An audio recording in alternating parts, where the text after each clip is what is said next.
comment te sens-tu 3 jours après avoir été sacrée plus belle femme de France? Et puis belle femme de France, je sais pas, après on était toutes belles, puis il n'y a pas que la beauté qui entre en compte dans l'élection de Miss France. Mais je me sens bien, un peu sur un petit nuage. C'est vrai que je me rends toujours pas compte, hein. Je me disais que ça allait prendre quelques jours, mais je pense qu'il m'en faut encore.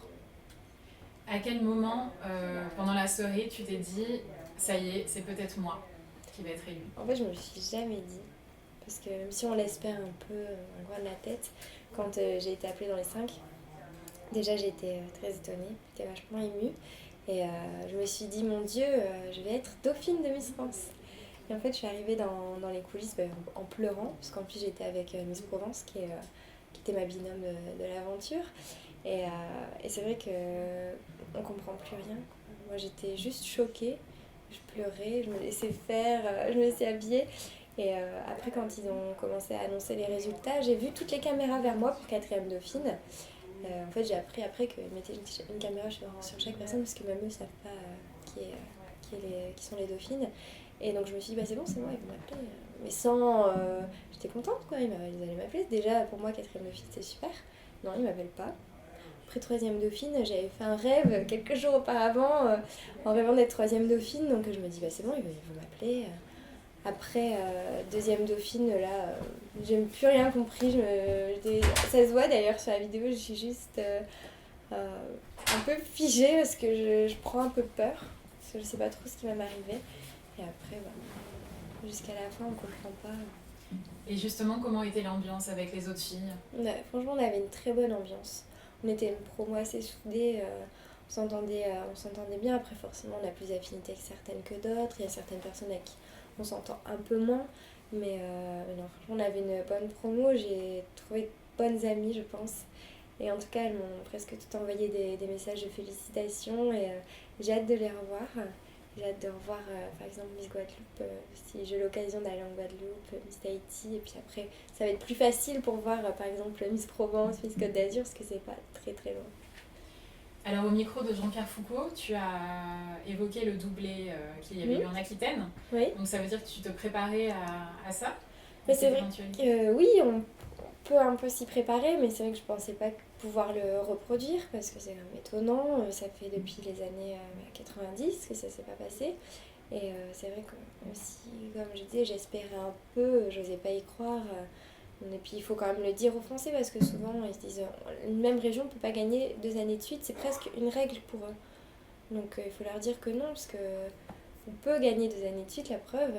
Et moi je le répétais parce que c'est vrai facilement les Français perdent, enfin Nord-Pas-de-Calais perd l'espoir d'en avoir 2 de suite. Donc il faut le dire et je suis contente qu'ils aient eu confiance en moi. Donc Camille, certes, t'a beaucoup soutenu pendant Oui. un mois de préparation. C'est vrai qu'avec Camille, on ne pouvait pas forcément montrer nos affinités parce que Camille, elle était là en tant que Miss France, elle n'était pas là en tant que Miss Nord-Pas-de-Calais.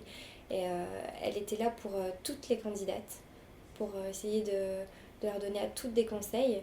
Donc elle ne pouvait pas me favoriser, mais forcément, on crée des liens d'amitié avec des personnes avec lesquelles on s'entend. Et Camille et moi, on s'entend très bien. On vient de la même région, on a beaucoup d'amis en commun. À Lille, on habite presque au même endroit, on la même rue. Donc on a forcément énormément de points communs. Nos mamans s'appellent toutes les deux Laurence. Enfin, ça rapproche. Et Camille a été là, c'était mon petit visage familier. C'était des petits regards parce qu'on ne pouvait pas forcément l'exprimer devant les filles. Puis des petits messages aussi parce que comme on ne peut pas discuter ou en tout cas discrètement, c'est vrai que on s'envoyait des petits textos et c'est surtout des regards avec Amy. On se comprend un peu et je pense que c'était des regards d'encouragement qu'elle me lançait. Ça fait du bien. Alors quel genre de Miss France as-tu envie d'être cette année? Moi-même, j'ai envie d'être comme je suis, j'ai pas envie de copier notre Miss. C'est vrai qu'on me compare avec Camille, avec Marine qui a un peu le même parcours. Je les admire toutes les deux beaucoup et je sais qu'on a des points communs, mais j'ai envie de ni être Camille, ni être Marine, d'être Iris.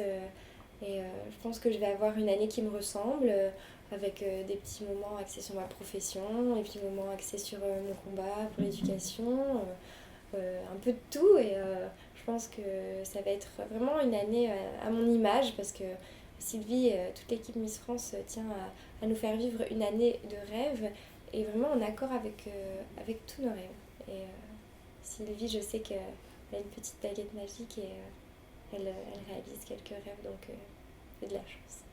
Alors, quel message as-tu envie de porter cette année? Mais je me bats déjà depuis début septembre pour l'éducation des enfants, des jeunes filles surtout, parce que c'est important pour moi. J'ai la chance de faire des études, j'ai la chance d'être en France, d'avoir l'école obligatoire. Ailleurs dans le monde, on n'a pas forcément l'école obligatoire, on n'a pas l'école même. On peut pas s'émanciper pour une jeune fille. C'est un peu compliqué, moi ça me touche, parce que j'aime les enfants, j'ai été enfant, je sais ce que c'est, je vois un peu ce qui se passe ailleurs. Et forcément, c'est quelque chose qui me touche. Je sais que je vais pas pouvoir tout changer en étant Miss France. Je vais pas arriver dans un pays et dire allez hop, on prend vos filles, on les met à l'école, on change leur éducation. Non, mais j'aimerais essayer de faire un petit quelque chose. Puis après, par rapport à ma profession aussi, dans ces pays-là, on n'a pas forcément accès aux soins dentaires, pas accès aux soins en général. C'est vrai que. Mais après ma profession, j'ai envie de les aider peut-être un peu. Alors justement, donc tu es en 5e année de chirurgie dentaire. Oui. C'est une passion pour toi? Oui, c'est une passion. C'était aussi un rêve de petite fille, comme Miss France. Et j'ai envie de continuer là-dedans et après de devenir dentiste. C'est vrai que j'ai toujours eu envie d'être dentiste. Qu'est-ce que tu aimes là-dedans, dans cette profession? Déjà, j'ai toujours voulu faire un travail dans le milieu médical. Et j'adore comprendre le corps humain, les mécanismes. J'ai toujours été intriguée par ça quand j'étais petite. J'opérais mes nounours, je demandais à ma maman des livres sur le corps humain, des petits livres explicatifs. Et c'est vrai que ça m'a toujours intriguée. Le sang, pourquoi il est rouge, pourquoi les veines sont bleues et le sang. C'est des questions que je posais beaucoup quand j'étais petite. Et ma maman, c'est vrai qu'elle avait du mal à me donner toutes les réponses. Donc, me donnait beaucoup de livres, me faisait regarder des petites vidéos. Et j'ai toujours été passionnée par ça. Et après, dentiste, c'est aussi un choix qui est venu légèrement plus tard. J'adorais mon dentiste, j'ai eu quelques problèmes de dents et il a toujours été hyper pédagogue avec moi. Puis après, en étant un peu plus femme, j'ai envie d'avoir des enfants plus tard. J'ai envie de vivre en fait, de vivre pas pour mon travail, mais de vivre aussi une vie de famille, de partir en voyage, de m'occuper de mes enfants et peut-être travailler moins et avoir une vie à côté. Mais alors justement, tu n'as pas peur que cette année de Miss France chamboule un peu tout ça? Je pense que pendant une année, ça va tout chambouler, mais ça dure un an. Après, je reprendrai mes études. Je pense que Marine a prouvé qu'on pouvait reprendre ses études après Miss France. Camille aussi, qui les reprend. Donc, j'ai envie d'être dentiste, j'ai envie de faire ça. Après, ça fait quelques jours que je suis Miss France, donc je ne peux pas deviner mes envies futures, mais je pense que je vais rester dans cette profession. En tout cas, ça ne te fait pas peur, tout ce qui t'attend cette année? Tous les voyages?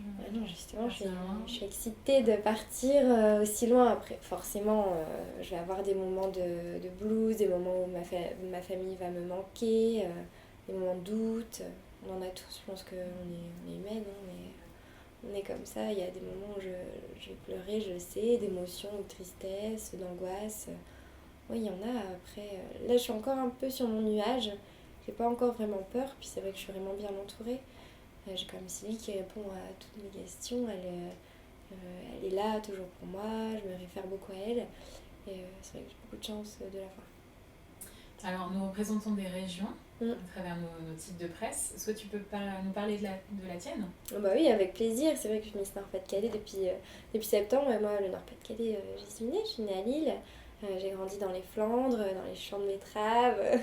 Donc c'est vrai que moi, j'adore ma région. J'adore la gastronomie de ma région. On est une région qui est un peu riche un peu partout, on va dire. On est riche dans nos plats, dans nos cœurs, dans la générosité. C'est vrai qu'on est une région simple, mais qui a beaucoup à offrir aux autres. Et on essaie d'en offrir beaucoup aux autres. J'adore moi les gens du Nord, surtout les gens des Flandres, parce qu'ils sont toujours la joie de vivre. Et Ils sont adorables avec moi. J'ai toujours été bien accueillie. Même, ils m'ont fait pleurer quand j'étais Mister Pas-de-Calais. Je suis arrivée, ils m'ont sorti les géants. Parce que nous, on a des géants dans les Flandres. Chaque ville a un géant qui est l'emblème de la ville. Et on les sort pour les grandes occasions. Et donc pour le 14 juillet, par exemple, etc. Et ils m'ont sorti les géants pour mon retour récemment. Donc c'était assez incroyable. Et c'est vrai que j'aime beaucoup ma région. Alors il y a une forte identité dans ta région. Qu'est-ce que tu réponds aux gens qui disent que l'élection de Miss France, maintenant, c'est un peu comme l'Eurovision, tu vois, c'est un peu géopolitique, on va dire. Les gens du Nord sont très mobilisés. Oui, les gens du Nord sont mobilisés. Après, c'est aussi aux régions de prouver qu'ils peuvent l'être tout autant. Mais je pense pas que ce soit uniquement des gens du Nord qui ont voté samedi soir. Parce qu'on avait 8 millions de téléspectateurs, il y a eu des millions de votes. On n'est pas non plus que des personnes du Nord-Pas-de-Calais qui ont voté. Et je pense que c'est tous les Français qui ont choisi leur Miss. Après, c'est un peu dû au hasard. 2 années de suite, c'est parce que 2 années de suite, on n'a plus Camille et moi. Mais je pense que si j'étais venue du Languedoc, le Languedoc aurait gagné. Je pense qu'on vote plus pour une personne que pour une région quand on regarde Miss France. Au départ, oui, on veut savoir qui est la Miss de notre région. On vote peut-être pour elle au début, mais à la fin, quand il ne reste plus que 5, il faut savoir qu'on n'a pas que 5 régions en France. Donc on continue de voter, mais on choisit celle qui nous plaît le plus. Alors la Miss France 2014, Flora Coquerel, est arrivée 4e oui. au concours de Miss Univers. Qu'est-ce que ça t'inspire comme concours international? Déjà, je suis fière de Flora. Je ne l'ai pas encore rencontrée, je la rencontre aujourd'hui. Et je suis fière d'elle parce qu'elle apporte là beaucoup de joie au concours Miss France. On a toute l'équipe qui est fière, tous les Français, je pense. Et j'ai hâte de la voir. J'ai envie aussi, moi, de participer à Miss Univers. J'espère que je pourrai durant cette année. Et ça m'inspire de faire aussi bien qu'elle. C'est vrai que c'est compliqué parce que ça fait depuis 1953 qu'on n'a pas fait de top 5. Et Flora a prouvé quand même que la France avait sa place à Miss Univers. Parce qu'avant, on nous disait la France n'a aucune chance, on n'autorise pas la chirurgie esthétique alors que les autres pays autorisent. Du coup, avec la chirurgie, elles sont plus jolies, entre guillemets. Flora nous a prouvé qu'au naturel, on pouvait aussi gagner, on pouvait être belle sans forcément avoir recours à la chirurgie esthétique. Et c'est vrai que j'ai envie aussi d'y participer. Je ne sais pas si je ferai aussi bien qu'elle, mais en tout cas, je pense qu'il faut tout donner pour essayer. Alors on arrive à l'approche de Noël, donc tu vas le fêter en famille, c'est oui. ça? Quel est pour toi ton meilleur souvenir de Noël? Mon meilleur souvenir de Noël, c'était un Noël chez mes grands-parents paternels. Et en fait, j'ai une demi-sœur, une petite sœur Manon. Elle était toute petite, je ne sais pas quel âge elle avait, je pense qu'elle devait avoir 4-5 ans. Et on a voulu lui faire un Noël vraiment magique. Et avec mon papa, on a tout fait pour que ce soit merveilleux. En fait, là-bas, dans la maison de mes grands-parents, il y a une énorme cheminée. C'est vraiment une maison traditionnelle dans le sud de la France. Et on avait pris de la farine, et on avait découpé dans du carton des pas, en fait. Et on avait, avec la farine, fait des faux pas avec de la neige par terre. Elle avait mis un biscuit, mon papa avait croqué dans le biscuit, bu la moitié du verre de lait. C'est vrai qu'on avait utilisé une bombe de neige un peu partout. Et c'était vraiment magnifique. Je me rappelle encore la décoration, tout. Et c'est vraiment un des plus beaux Noëls parce que c'était féerique. Là, tu as donc une semaine non-stop. Tu arrêtes demain pour pouvoir retrouver ta famille et passer les fêtes avec elle. Pour toi, quel est l'endroit idéal pour se reposer après une telle année, parce que tu vas avoir une année vraiment, vraiment riche. L'endroit idéal où tu aimerais te reposer après tout ça? J'ai la chance d'avoir gagné un voyage à Tahiti. Et je pense qu'à Tahiti, c'est très bien pour se reposer, pour profiter un peu de tout ça. Donc je pense que l'année prochaine, après cette année mouvementée, je vais m'envoler pour Tahiti. Je vais profiter du sable chaud, de l'océan. Et voilà, j'ai hâte. Est-ce que tu vas utiliser la petite voiture électrique que tu as gagnée? Pas pour aller jusque Tahiti, parce que c'est un peu loin, mais oui, je vais l'utiliser, bien sûr. Je pense qu'en plus, électrique, c'est sympa. C'est quelque chose qui te touche Oui. d'utiliser. Ah oui, complètement. J'ai jamais essayé, donc je sais pas s'il y a une différence au niveau de la conduite à voir, mais en tout cas, oui, je vais l'utiliser bien sûr. Puis c'est un beau cadeau quand même, avoir une voiture à mon âge, une voiture à soi, une voiture neuve en plus.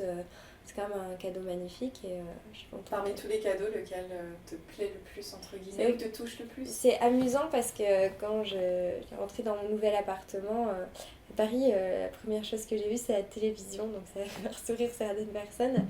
Mais je disais, c'est ma télévision? Est-ce que c'est vraiment ma télévision? Elle est énorme. Et c'est vrai que ça a fait rire un petit peu tout le monde qui m'ont dit, t'as eu tellement de cadeaux, t'as eu 100 000 euros de cadeaux et tu t'attardes sur une télévision. Mais c'est vrai que elle est assez monumentale, donc c'est un beau cadeau. Après, l'un des plus beaux cadeaux, c'est vraiment le voyage. Parce qu'en partant de Tahiti, j'ai versé une petite larme.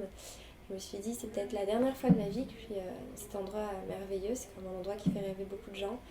Et je me suis dit, j'espère que j'ai assez profité. J'espère revenir ici un jour.